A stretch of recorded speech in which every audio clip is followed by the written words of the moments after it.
Hey all dear student, again most welcome all of you in MedMind Ved Academy channel. So all dear student, today हम लोग यहाँ पे बात करेंगे polytechnic D pharma entrance exam 2025 से related, चाहे वही डी फार्मा के स्टूडेंट हो या फिर ग्रुप अनदर ग्रुप के स्टूडेंट हो। ग्रुप के हो गया, ग्रुप जे हो गया, ग्रुप एच हो गया, इंजीनियरिंग के स्टूडेंट चाहे हो, तो उन्हीं के लिए जो हम यहाँ पे केमिस्ट्री के इंपॉर्टेंट क्वेश्चन को डिस्कस करेंगे। तो टुडे हम लोग जो है chemical bonding and molecular structure वाले चैप्टर के क्वेश्चन को डिस्कस करेंगे। यहाँ पे जो फर्स्ट क्वेश्चन दिया गया है, किसी अणु में रासायनिक बंधों की स्थिति की जानकारी प्राप्त करने के लिए कौन सा सिद्धांत प्रयोग किया जाता है। तो फर्स्ट ऑप्शन है बेज आधारित सिद्धांत, सेकेंड है वैकल्पिक सिद्धांत, थर्ड ऑप्शन है बैलेंस बॉन्ड सिद्धांत एंड लास्ट ऑप्शन है बेज हाइमर सिद्धांत।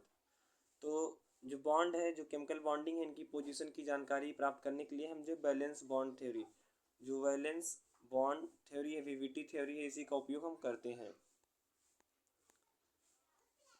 अगला प्रश्न यहाँ पे जो है, किस प्रकार का बंधन दो परमाणुओं के बीच एक इलेक्ट्रॉन के साझा होने से बनता है। तो फर्स्ट ऑप्शन है आयनिक बंधन, सेकेंड है कोवैलेंट बंधन, थर्ड ऑप्शन है धातु बंधन एंड लास्ट ऑप्शन है हाइड्रोजन बंधन। करेक्ट ऑप्शन हो जाएगा ऑप्शन नंबर यहाँ पे बी वाला हम लोग का, कोवैलेंट बंधन। अगला प्रश्न दिया है, ऑक्टेट नियम का पालन कौन सा अणु नहीं करता है। तो first option nitrogen, second oxygen, third है हाइड्रोजन एंड लास्ट ऑप्शन है कार्बन। सो करेक्ट ऑप्शन हो जाएगा ऑप्शन नंबर यहाँ पे सी वाला, जो हाइड्रोजन होता है H2, ये क्या होता है, ऑक्टेट नियम का पालन नहीं करता है। अगला प्रश्न है, किस प्रकार के बंधन में इलेक्ट्रॉनों का पूरी तरह से आदान प्रदान होता है। फर्स्ट ऑप्शन है कोवैलेंट बंधन, सेकेंड आयनिक बंधन, थर्ड ऑप्शन धातु बंधन एंड लास्ट ऑप्शन है हाइड्रोजन बंधन। तो इलेक्ट्रॉनों का जो पूर्ण रूप से या पूरी तरह से या कम्प्लीटली जो एक्सचेंजमेंट होता है वह आयनिक बॉन्ड में होता है। ऑप्शन बी जो है करेक्ट ऑप्शन रहेगा। अगला प्रश्न है, किसी अणु के आकार को निर्धारित करने के लिए कौन सा सिद्धांत उपयुक्त है। तो किसी अणु का जो है, हम अगर साइज डिटरमाइन कर रहे हैं तो बैलेंस इलेक्ट्रॉन पेयर रिपल्सन सिद्धांत का हम उपयोग करते हैं। ऑप्शन बी जो सही ऑप्शन रहेगा। अगला प्रश्न है, हाइड्रोजन बंधन किसके द्वारा बनता है। फर्स्ट ऑप्शन है दो हाइड्रोजन परमाणुओं के बीच, सेकेंड है हाइड्रोजन और नाइट्रोजन कमा ऑक्सीजन या फ्लोरीन के बीच, थर्ड ऑप्शन है दो ऑक्सीजन परमाणुओं के बीच एंड लास्ट ऑप्शन है दो फ्लोरीन परमाणुओं के बीच। तो हाइड्रोजन बॉन्ड जो फॉर्मेशन होता है वह जो है हाइड्रोजन और नाइट्रोजन, ऑक्सीजन या फ्लोरीन के बीच बनता है। अगला प्रश्न है, बॉन्डिंग और एंटी बॉन्डिंग ऑर्बिटल्स के सिद्धांत को किसने विकसित किया था। तो फर्स्ट ऑप्शन है लेवाइजियर, सेकेंड है सॉलिडिंगर, थर्ड ऑप्शन है मॉलिकन एंड लास्ट ऑप्शन है लिनस पाउली। तो बॉन्डिंग और एंटी बॉन्डिंग ऑर्बिटल्स का जो थ्योरी दिया था वह जो है मॉलिकन नामक साइंटिस्ट ने दिया था। ऑप्शन सी जो है करेक्ट ऑप्शन है। अगला प्रश्न है, डाइपोल मोमेंट द्विध्रुव आघूर्ण किसके आधार पर मापी जाती है। तो फर्स्ट ऑप्शन है परमाणु के आकार, सेकेंड है अणु के इलेक्ट्रॉन घनत्व वितरण, थर्ड ऑप्शन है बंधन की ताकत एंड लास्ट ऑप्शन है परमाणु का भार। तो यह जो है जो डाइपोल मोमेंट होता है यह जो है अणु के इलेक्ट्रॉन घनत्व वितरण के आधार पर मापी जाता है। अगला प्रश्न है, सबसे मजबूत रासायनिक बॉन्ड कौन सा है। तो फर्स्ट ऑप्शन है covalent bond, second ionic bond, third option है metallic bond and last option है hydrogen bond. So most strongest जो केमिकल बॉन्ड होता है वह कोवैलेंट बॉन्ड होता है। यहाँ पे ऑप्शन ई जो है करेक्ट ऑप्शन है। अगला प्रश्न है, किस बंधन में बॉन्ड एनर्जी सबसे कम होती है। तो फर्स्ट ऑप्शन है कोवैलेंट, सेकेंड है आयनिक, थर्ड ऑप्शन धातु एंड लास्ट ऑप्शन है हाइड्रोजन बंध। तो सबसे कम ऊर्जा के बारे में बात कर रहा है तो यहाँ पे ऑप्शन डी होगा, हाइड्रोजन बॉन्ड में एनर्जी क्या होता है, लोवेस्ट होता है। अगला प्रश्न है, पाई बंधन किसके द्वारा बनता है। फर्स्ट ऑप्शन है तो दो सहसंयोजन कक्षों के ओवरलैप से, सेकेंड है दो पी ऑर्बिटल्स के साइड वाइज ओवरलैप से, थर्ड ऑप्शन है एक सहसंयोजन और एक पाई कक्ष के ओवरलैप से एंड लास्ट है दो पी ऑर्बिटल्स के एंड टू एंड ओवरलैप से। तो पाई बॉन्ड का फॉर्मेशन जो होता है वह जो है दो पी ऑर्बिटल्स के साइड वाइज ओवरलैप से होता है। यहाँ पे ऑप्शन बी जो है करेक्ट ऑप्शन है। अगला प्रश्न है, बैलेंस बॉन्ड सिद्धांत के अनुसार दो परमाणु के बीच बंधन किस प्रकार बनता है। तो फर्स्ट ऑप्शन इलेक्ट्रॉनों के आदान प्रदान से, सेकेंड है दोनों परमाणुओं के कक्षीय के ओवरलैप से, थर्ड ऑप्शन न्यूट्रॉन के आदान प्रदान से एंड लास्ट ऑप्शन है दोनों परमाणुओं के द्रव्यमान के ओवरलैप से।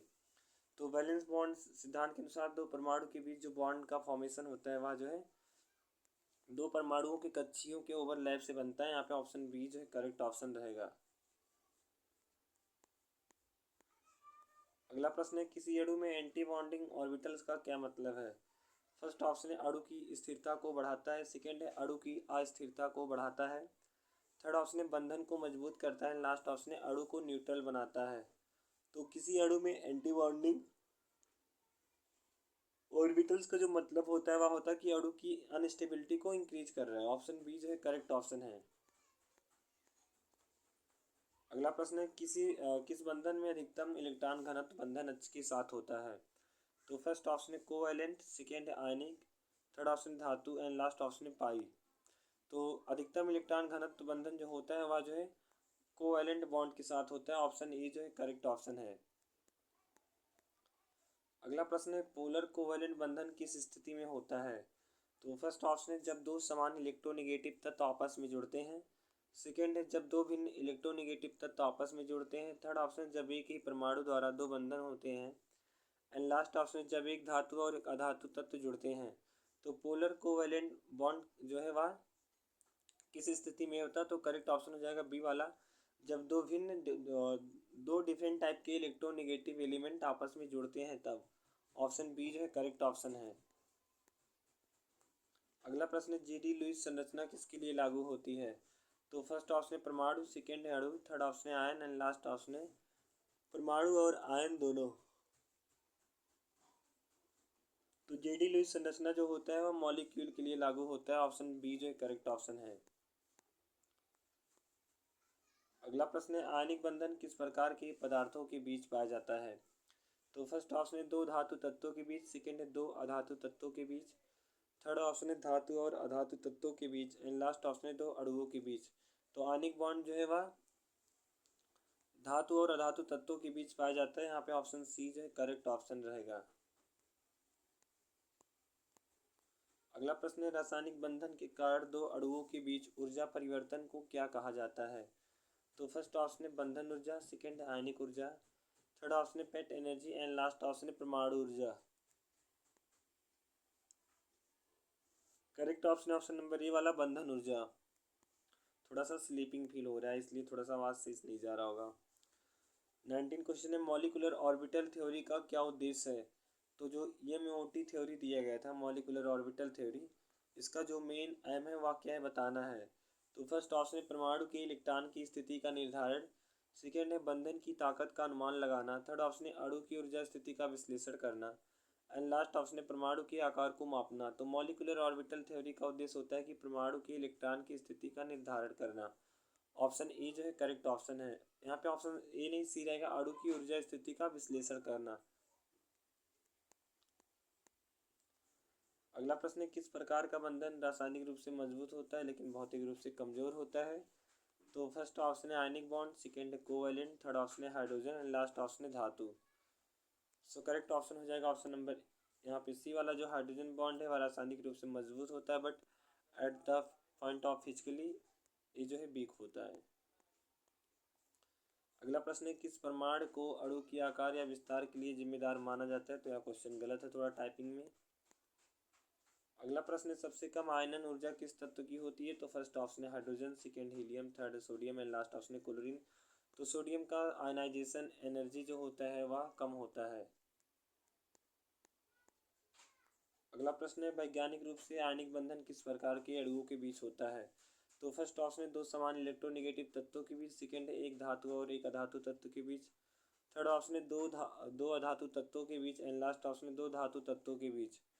तो वैज्ञानिक रूप से जो आयनिक बॉन्ड का फॉर्मेशन होता है वह दो एक धातु और एक अधातु तत्व के बीच होता है, मतलब कि एक नॉन मेटल हो और एक मेटल हो। अगला प्रश्न है कोवैलेंट बंधन में अणु के इलेक्ट्रॉन का आदान प्रदान कैसे होता है। तो फर्स्ट ऑप्शन है दो अणुओं के बीच पूर्ण आदान प्रदान, सेकेंड है दो अणुओं द्वारा एक दूसरे से साझा किया जाता है, थर्ड है एक अणु से दूसरे अणु में एक इलेक्ट्रॉन का आदान प्रदान एंड लास्ट ऑप्शन है इलेक्ट्रॉन का कोई आदान प्रदान नहीं होता है। तो कोवैलेंट बंधन में अणु के इलेक्ट्रॉन का आदान प्रदान जो होता है वह एक अणु से दूसरे दोनों अणुओं द्वारा एक दूसरे से साझा किया जाता है। अगला प्रश्न यहाँ पे, निम्नलिखित में से कौन सा रासायनिक बंधन हाइड्रोजन बंधन के उदाहरण के रूप में कार्य नहीं करता है?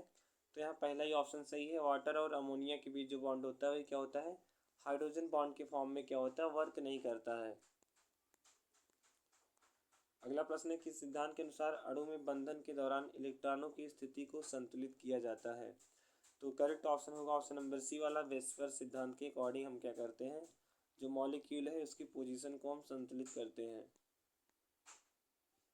अगला प्रश्न है, किस प्रकार का बंधन ऑक्सीकरण ऑक्सीजन अणु के भीतर होता है? तो फर्स्ट ऑप्शन है आयनिक, सेकेंड है कोवैलेंट, थर्ड ऑप्शन है धातु एंड लास्ट ऑप्शन है हाइड्रोजन।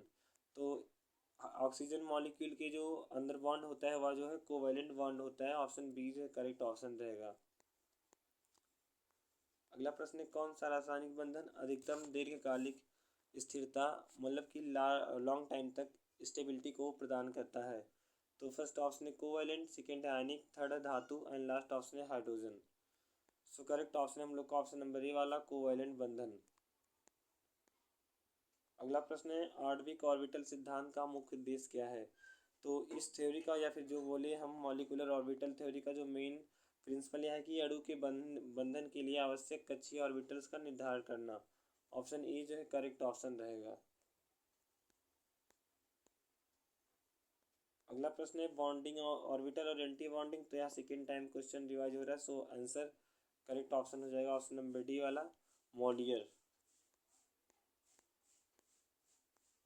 अगला प्रश्न है, वैज्ञानिक रूप से आणविक बंधन किस प्रकार के इलेक्ट्रॉनिक व्यवहार को दर्शाता है?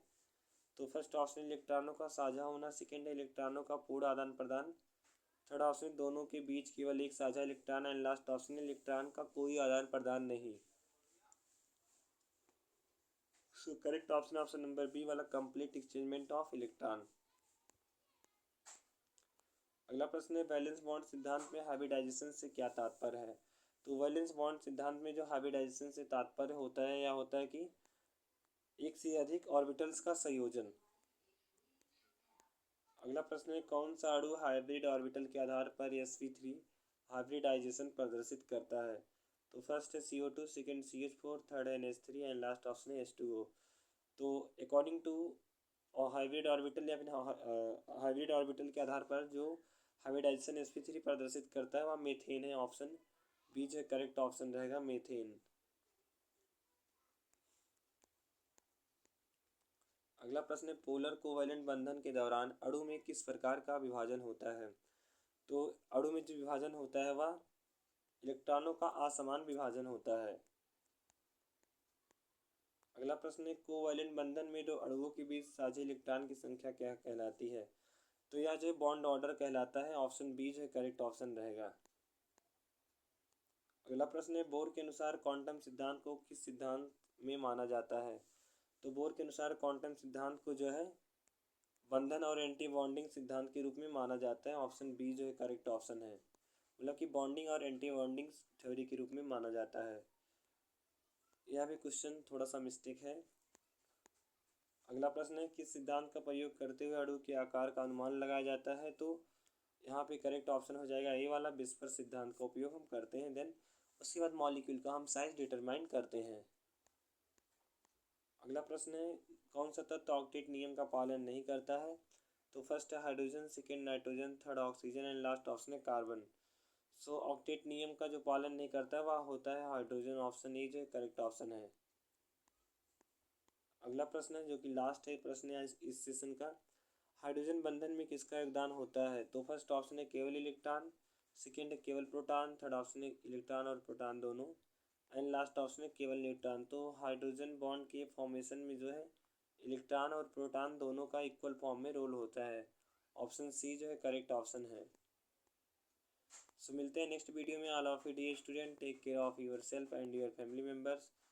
आप सभी की होली कैसे रही, अगर आपको कमेंट में बताना होगा तो आप लोग कमेंट में बताइएगा। तो मिलते हैं नेक्स्ट वीडियो में। All of you dear student, take care of yourself and your family members.